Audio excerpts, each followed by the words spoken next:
নমস্কার বন্ধুরা, প্রেরণা বাংলা মোটিভেশন চ্যানেলে সবাইকে আমন্ত্রণ। বিবাহ বিচ্ছেদ এই শব্দটি এখন খুব পরিচিত শব্দ। বিবাহ বিচ্ছেদ শব্দটির প্রকৃত অর্থ ভেঙে যাওয়া। ভেঙে যায় সম্পর্ক, ভেঙে যায় পরিবার। এতদিন যারা এক নৌকোর যাত্রী ছিল, তারা ভিন্ন ভিন্ন নৌকোয় জীবনের যাত্রা শুরু করলো। আর সব থেকে সমস্যার মধ্যে যার দিন কাটে, সে হলো সবচেয়ে ক্ষুদে সদস্যটির, সন্তানের। কিন্তু কোনো কিছু ভেঙে যাওয়াই তো কাম্য নয়। এই ভাঙন কিভাবে রোধ করা সম্ভব? ঠাকুর ও মায়ের জীবন ও আদর্শে সেই প্রশ্নের উত্তর খোঁজারই চেষ্টা থাকবে আজকের পর্বে। তাই ভিডিওটি শেষ পর্যন্ত দেখলে আশা করি আপনাদের ভালো লাগবে। ভিডিওটি স্কিপ না করে শেষ পর্যন্ত দেখার অনুরোধ করছি। সম্পর্কে অবনতি বা ভাঙনের প্রথম শুরুই হয় রূঢ় আচরণ, অসহিষ্ণুতা বা রূঢ় বাক্য দিয়ে। তাই তো মা বলছেন, মানুষের মনে আঘাত দিয়ে কি কথা বলতে আছে? কথা সত্য হলেও অপ্রিয় কথা বলতে নেই। শেষে ওই রকমই স্বভাব হয়ে যায়। মানুষের চক্ষু লজ্জা একবার ভেঙে গেলে আর মুখে কিছুই আটকায় না। ঠাকুর বলতেন, একজন খোঁড়াকে যদি জিজ্ঞাসা করতে হয় তুমি খোঁড়া হলে কি করে, তাহলে তাকে বলতে হয় তোমার পাটি অমন মোড়া হলো কি করে। আহা, তিনি আমার সঙ্গে কি ব্যবহারই না করতেন। একদিনও মনে ব্যথা পাওয়ার মতো কিছুই বলেননি। কখনো ফুলটি দিয়েও ঘা দেননি। কখনো আমাকে তুমি ছাড়া তুই বলেননি। কিসে ভালো থাকবো, সব সময় তাই করেছেন। একদিন দুপুরবেলা খাওয়ার পরে আমি যেমন যাই তেমনি গেছি। দেখি দরজাটি বন্ধ করা। আমি আস্তে আস্তে কপাটটি ঠেলে দিয়ে দেখি তিনি ঘুমোচ্ছেন। আমি কপাটটি বন্ধ করে চলে আসব। তিনি চোখ না চেয়ে বললেন, কপাটটা দিয়ে দে। আমি বললুম, আচ্ছা দিচ্ছি। তিনি আমার স্বর শুনেই চমকে উঠে বললেন, এ মা, তোমাকে তো তুই বলে ফেললাম। তোমাকে আমি কি করে তুই বলে ফেললাম? আমি মনে করলাম বোধহয় লক্ষ্মী এসেছে, আমায় তুমি মাফ করো। তিনি যেন কত বড় অপরাধ করেছেন এমন করে বারবার বলতে লাগলেন। ঠাকুর আর মায়ের সম্পর্কের এই সমীকরণ বর্তমান সময়ে প্রত্যেক মানুষের শিক্ষণীয় বিষয়। বিবাহের মতো পবিত্র বন্ধনকে বলা হয় 7 জন্মের বন্ধন, কিন্তু সেই কথা যেন ক্রমশ উপহাসে পরিণত হচ্ছে। সম্পর্কের মধ্যে শ্রদ্ধা না থাকলে ভালোবাসা অর্থহীন। পারস্পরিক বন্ধনের মূল সূত্রটি হলো পারস্পরিক শ্রদ্ধা। কি পেলাম আর কি পেলাম না, সেই হিসেব কষা শুরু হলে শ্রদ্ধা থাকে না। আপাত দৃষ্টিতে দেখতে গেলে দক্ষিণেশ্বরে নহবতের ওই ক্ষুদ্র ঘরে মায়ের দীর্ঘদিনের জীবনযাত্রা ছিল নানান অসুবিধায় ভরা। অনেক ভক্তরা এসে মাকে বলতেন, সতীলক্ষ্মী সীতা মা আমাদের কি কষ্টেই না দিন যাপন করছেন। কিন্তু দক্ষিণেশ্বরের জীবন সম্পর্কে মা বলেছেন, কি দিনই না ছিল। তিনি ছিলেন আনন্দময় পুরুষ। হৃদয়ের মধ্যে যেন আনন্দের পূর্ণ ঘট বসানো ছিল। বর্তমানের অস্থিরতার সময় সম্পর্কের বন্ধনও যেন বড়ই অস্থির। এই অস্থিরতার প্রভাবে প্রভাবিত নতুন প্রজন্ম। সম্পর্ক ভাঙা, বিবাহ বিচ্ছেদের সংখ্যা ক্রমশ যেন বৃদ্ধি পাচ্ছে। কিন্তু এই অস্থিরতা কেন? কেন এত ভাঙন?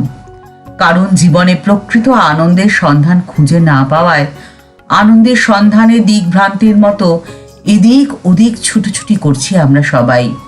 কিন্তু প্রকৃত আনন্দ কোথায় আছে সেটা জানতে গেলে নিজেকে সময় দিতে হবে, শান্ত মনে নিজেকে বিশ্লেষণ করতে হবে। আর প্রয়োজন ঠাকুর ও মায়ের জীবন অনুধ্যানের। নারী যদি শক্তি হয়, পুরুষ তার প্রকাশ, আর ঐশ্বর্য হলো শক্তির বাইরের দিক, তার বিভূতি বা বিস্তার। শক্তির আসল রূপ তার কেন্দ্রবিন্দু নিহিত যেখানে, সেটি হলো তার মাধুর্য। পুরুষকে নারীর সেই মাধুর্যকে অনুভব করতে হবে, তাকে চিনতে হবে, তাকে বুঝতে হবে। তবেই তো সম্পর্কের বন্ধন অটুট থাকবে। যেখানে মা ঘোষণা করছেন, আমি সেই চিরপুরাতন আত্মাশক্তি জগন্মাতা, জগৎকে কৃপা করতেই আবির্ভূত হয়েছি, যুগে যুগে এসেছি, আবার আসব। আর অপরদিকে ঠাকুর মায়ের এই মহিমা সম্পূর্ণভাবে উপলব্ধি করে জগতের সামনে মাকে প্রতিষ্ঠিত করার জন্যে মাকে ষোড়শী রূপে পুজো করেছিলেন এবং তার জপের মালা, সাধনার সমগ্র ফল, এমনকি নিজেকে পর্যন্ত সমর্পণ করলেন মায়ের চরণে। একদিন শ্রী শ্রী মা পরীক্ষার ছলে ঠাকুরকে প্রশ্ন করলেন, আমি তোমার কে? ঠাকুর সঙ্গে সঙ্গে উত্তর দিয়েছিলেন, তুমি আমার মা আনন্দময়ী। মাকে বলছেন, জ্ঞানদায়িনী মহাবুদ্ধিমতী, ও কি যে সেগা, ও যে আমার শক্তি। বিবাহ বিচ্ছেদের মূল কারণটি হলো বোঝাপড়ার অভাব ও অসহিষ্ণুতা। ঠাকুর ও মা সাধারণ মানুষের বেশে আড়ম্বরহীনভাবেই ধরণীতে এসেছিলেন এবং তাদের জীবন দিয়ে মানুষকে শিক্ষা দিয়ে গেছেন, যে শিক্ষা ভালোবাসার শিক্ষা, সহমর্মিতার শিক্ষা, সহিষ্ণুতার শিক্ষা, সমর্পণের শিক্ষা। শ্রী অরবিন্দ বলছেন, শ্রীরামকৃষ্ণ সহসা সবেগে একেবারে সরাসরি যেন স্বর্গরাজ্য অধিকার করলেন। বিদ্যারূপিণী এই শক্তির সাহায্যেই ঠাকুর তা করেছিলেন। একের পর এক সাধনার স্তর অবলীলাক্রমে তিনি উত্তীর্ণ হয়ে গেছেন এবং সেখানে নিজের সহজ অধিকার স্থাপন করেছেন। এই উত্তরণে এবং আধ্যাত্ম সাম্রাজ্যের অদ্বিতীয় রাজ চক্রবর্তীর সিংহাসনে সমারোহণে তার অনন্য সহায় ছিলেন শক্তিরূপিণী সারদা মা। ঠাকুর জানতেন যে শক্তিরূপিণী সারদা মা যদি তার প্রতি বিরূপ হয়ে অবিদ্যাশক্তির রূপ ধারণ করেন, তাহলে তার সমস্ত সাধনায় ব্যর্থ হয়ে যাবে। কিন্তু মা সারদা সদা প্রসন্না বরদা হয়ে তাকে আশ্বস্ত করেছেন। তিনি বলেছিলেন যে তিনি তার সাধনার সহায় হতেই সহধর্মিণী রূপে পাশে এসে দাঁড়িয়েছেন। সাধনা থেকে তাকে ভ্রষ্ট করে নিচে টেনে নামানোর জন্য তার কাছে আসেননি। শক্তিরূপিণী মা সারদার সবচেয়ে বড় পরিচয় তার মমতারময়ী মাতৃরূপের মধ্যেই নিহিত, যা তিনি নিজেই ঘোষণা করেছেন।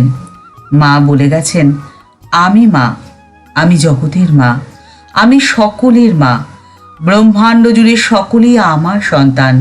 ঠাকুর ও মায়ের জীবনের এই শিক্ষা যদি আমরা গ্রহণ করতে পারি, তাহলে হয়তো সমাজের এই ভাঙন রোধ হতে পারে। সম্পর্কের জটিলতায়, সম্পর্কের ভাঙনে যে সমাজে অস্থিরতা তৈরি হচ্ছে, তা থেকে আমরা মুক্ত হতে পারি। ভবিষ্যৎ প্রজন্মের জন্য একটি সুস্থ সুন্দর সমাজ উপহার দিতে পারি। ঠাকুরমা ও স্বামীজির কাছে এই প্রার্থনা করেই আজকের পর্ব এই পর্যন্তই।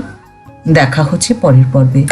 ভিডিওটি যদি ভালো লেগে থাকে তাহলে তা শেয়ার করার অনুরোধ করছি। যারা আমাদের চ্যানেলকে ভালোবেসে আমাদের পাশে রয়েছেন তাদের জানাই অসংখ্য ধন্যবাদ, ভালোবাসা ও প্রণাম।